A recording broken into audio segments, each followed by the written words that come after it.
Femme House fam, what's happening? It's her Mix a Lot. You are here with us again for Femme House Radio. Pass the mic edition. I've got Maddy O'Neil, one of my favorite artists. This is a special Halloween episode. Everything about this is going to be fun. Maddy, how you doing? I'm doing great. Good to see you again. Thanks It's for nice having to me. see you. We were just chatting about your crazy month. You did Red Rocks into Burning Man. Describe the vibes. Oh man. I feel like I've been like living on a cloud ever since. It was like the craziest week of my life. Did direct support for Rez at Red Rocks, which was a dream come true. It was the first ever all-female lineup at Red Rocks, which was even cooler. Incredible. Yeah, so having full production and full sound at that venue was insane. And then I decided that I was gonna come in hot to Burning Man the next morning. And then I had two sets that same day that I got in. So I basically got in, settled for a little bit, and then I went and played two sets. And it was all very surreal. It didn't really kick in until later. But it was one of the coolest weeks of my entire life, for sure.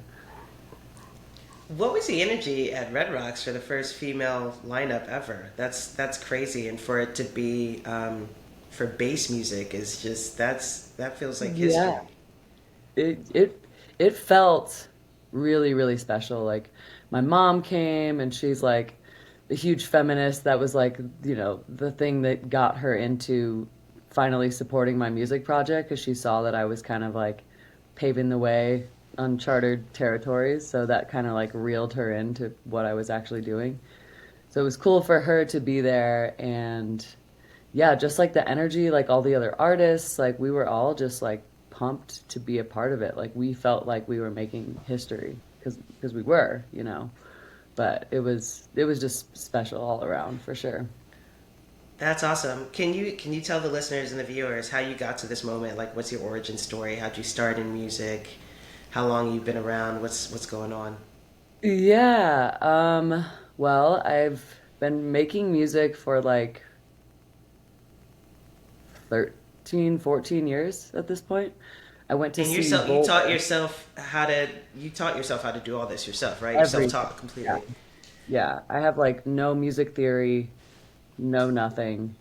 I was a sophomore in college at CU Boulder, and when I moved to Colorado from St. Louis, I kind of was exposed to this crazy electronic scene that was happening. And at that time, it was like Grizz and Big Gigantic and Pretty Lights and STS9. Like they were all in their prime, like popping off.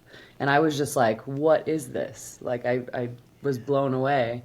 And I come from a musical background. My dad and brother were in bands. So I always knew that I had it in my blood, but I kind of had this mentality that it was too late because I never stuck with an instrument.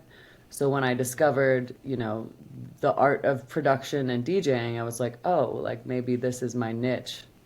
And I literally just went down a YouTube rabbit hole and taught myself as much as I possibly could. And then tried to find like other artists in the community to hang out with and nerd out with and learn things from each other. But yeah, it's been a crazy, crazy journey for sure. What resources? I mean, you mentioned like like diving in basically to YouTube University to self-taught. What Yeah. resources do you ever like? Do you ever look back on that time and think, man, if only I had had like a class to go to or like a proper teacher? Do you think that it would have changed things for you a little bit? Yeah, definitely. I think the cool part is me entering that realm having no rules. Like Hmm. there was no right and wrong way to do anything. So I think that that helped shape my sound a little bit.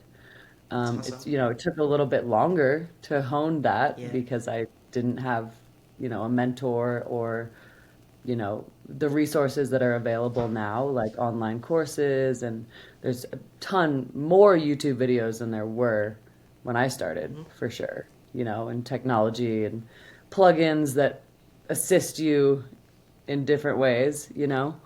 Um, but I'm kind of glad that I went into it the way that I did because just the trial and error and forcing me to experiment and just keep pushing myself, I think contributed to my sound. I know that, like, the bass community is probably, if not the most male-driven subgenre of dance music. It's Yep. certainly in the top five, and you've been a staple in that scene for quite a while.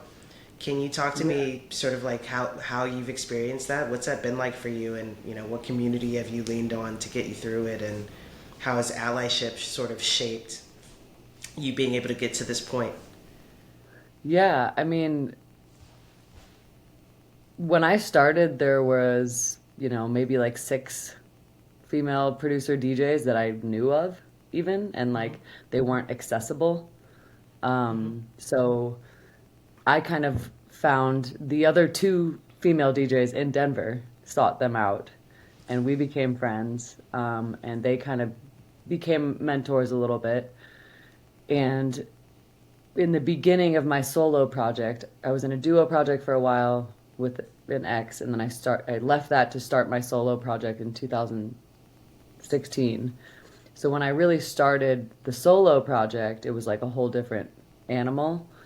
And I'm really grateful that I've had a lot of like really amazing brothers around. Like the Pretty Lights crew took me in like I was family. And they showed me the ropes. I got to see the inner workings of, how shows and tours were run, how crews operated. And I learned so much from that crew and just the feeling of feeling like I had a place in the music industry really came from that community. So I'm really grateful that I had that in the beginning for sure. And now with the resurrection of that, I'm like, oh shit, my family's back. Tell me about Madhouse. Oh, Madhouse is a new project for anyone listening. It's just like me DJing house. And I'm about to write my first house EP now that my record is done.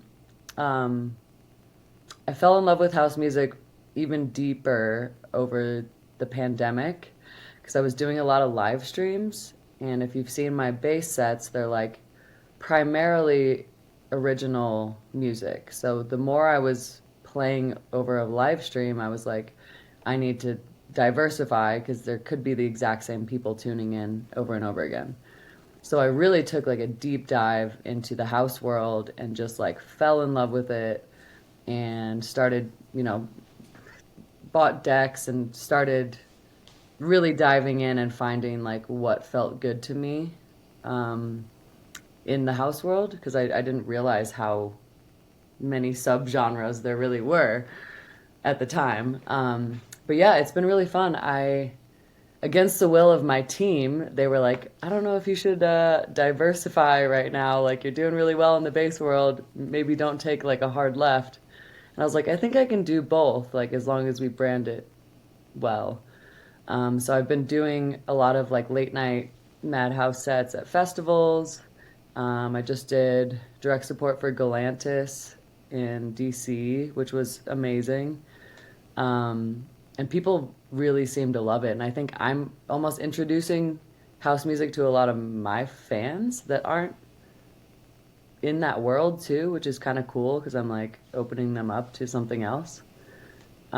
But yeah, it's been really fun, and I plan to continue to do it.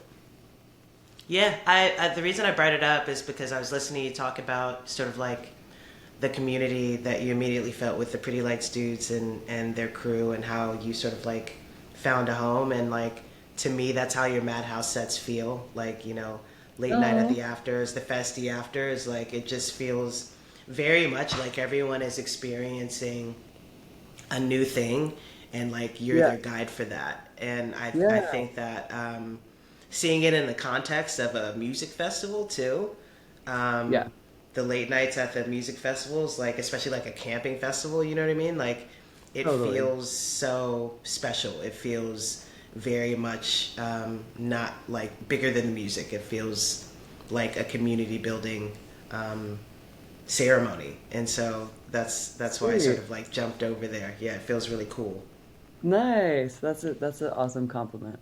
I mean, I definitely lean into like the hip hop inspired uh vocals and all of that, so I definitely want it to feel like a house party, you know.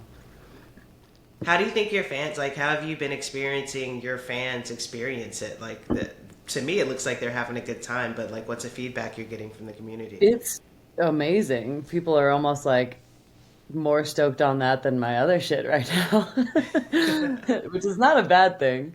Uh, but yeah, the feedback has been epic. Like I've had some of my favorite sets ever over the summer. Electric Forest, I did one Madhouse set, but it was in the Honeycomb like 360. Mm-hmm. That was one of my favorite sets I've ever played. You know, Mm-hmm. it's been fun and I'm getting great feedback from it. So that's good because I could go back to my team and be like, it's working. Are you gonna bring Madhouse? Are you gonna bring a Madhouse set to the Afties at Halloween? I would love to. I don't have an official slot yet, but I've been thinking about it because I'll only be there Friday. I have another Mm-hmm. festival on Saturday in Grand Rapids. But if I could pull it off and do something Friday night, I'm super down. So Let's consider this our manifestation, and like yeah, let's plant the send this seed. to the Halloween crew and say, make something weird happen in the campgrounds just for my girl Dude, on a Friday yes, night. yes. I'll be full costume. We can call it whatever we want. Tell me about you're dropping a record. We're obviously filming this in the past, but by the time Yeah. everybody is listening to this and this is coming out, your record will have been out for about a week now. Tell me about it. Tell us about it. Yeah. It's a 10 track full-length album. It's my third full-length record I've released with Sick. my solo project, which is wild. It's called Vital Signs, and I started some ideas like while I was touring last year, but I had such a crazy, I played almost 100 shows last year, and I didn't really have a ton of time to make music. So as soon as I had a break at the top of this year is really when I just like locked myself in the studio. I knew it was time to write my next big body of work. And yeah, I'm really, really, really proud of it. I definitely dove into sound design a lot more, and kind of taking that aspect of my sound to the next level. And also, a lot of the collaborations and the sound on it feels like a full circle moment. I kind of went back to using some of my sampling techniques that I really leaned into in the beginning of my career. I have collaborations with people on it that were part of the beginning of my project, like Cherub. Awesome. I got a Cherub collab Yeah. on it. We Shout met, out to knew Sheriff. them. Yeah. Um, so and Prob Cause and like people that have been a part of my journey in a really big way. So that feels really cool to have those on this record. Um, but yeah, it definitely in true form for me, I cover a lot of bases. You know, I can't really just describe the whole thing as like it's bass.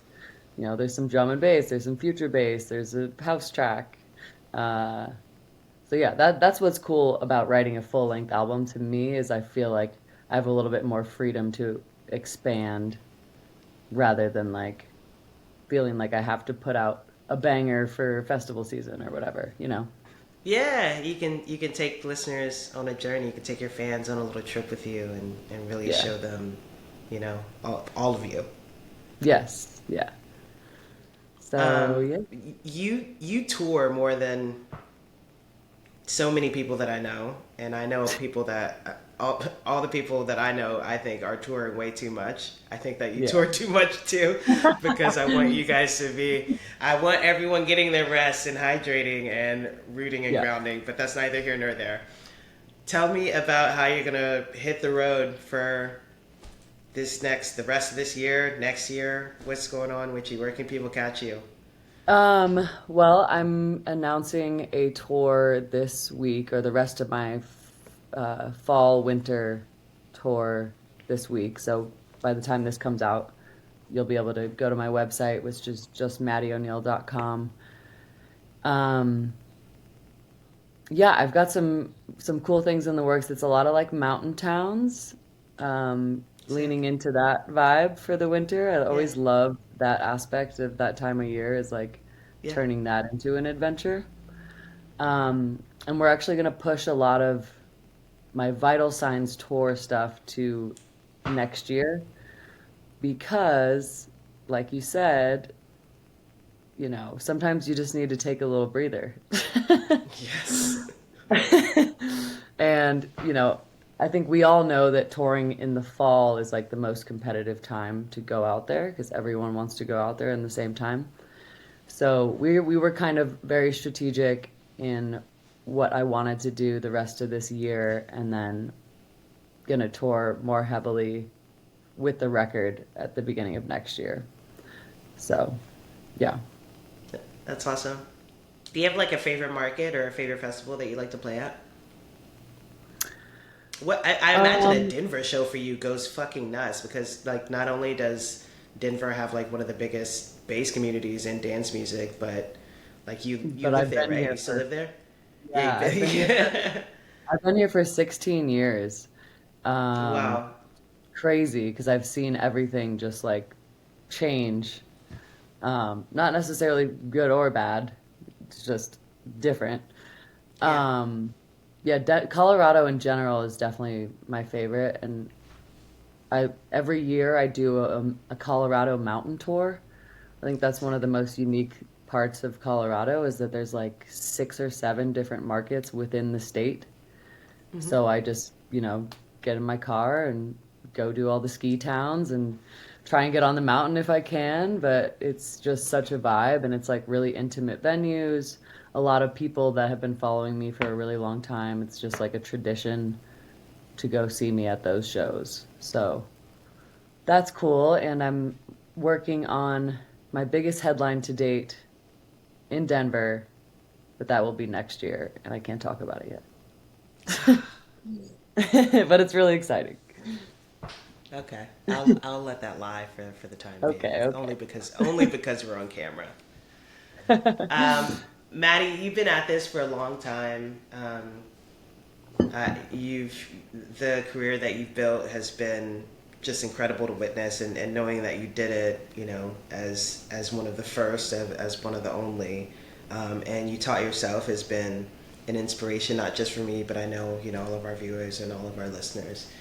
If Oh. young Maddie was sitting down with current Maddie, what would current Maddie say to young Maddie to keep young Maddie going? Oh.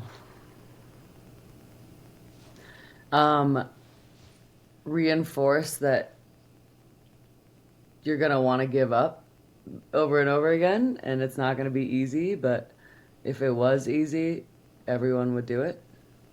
Um, and yeah, you're gonna.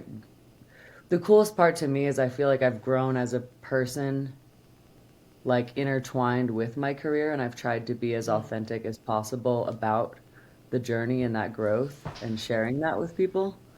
Mm-hmm. Um, so I think that would be an important thing to note is like it's not just about your career. Like this is a whole journey as a person with your art, with a community behind you. Femme House fan, take note. Wise words from one of my favorite artists. Maddie, thank you so much Oh, for being here with us. Keep going. Congratulations on the record, the upcoming tour. What sounds like thanks. one of the best weeks of your life that you're coming off of. Yeah. I'm so proud of you. We're so proud of you. You're such a nice person. Oh, And you're so talented. And we are here to support you and love you and push you for as long as we can do so. hell yeah. Well, thanks for having me. It's always good to see your face. Usually on a screen, but we'll fix that sometime. Totally. Femhouse fam, this has been Pass the Mic. I am her mix a lot. This is Maddie O'Neill. Peace. Peace.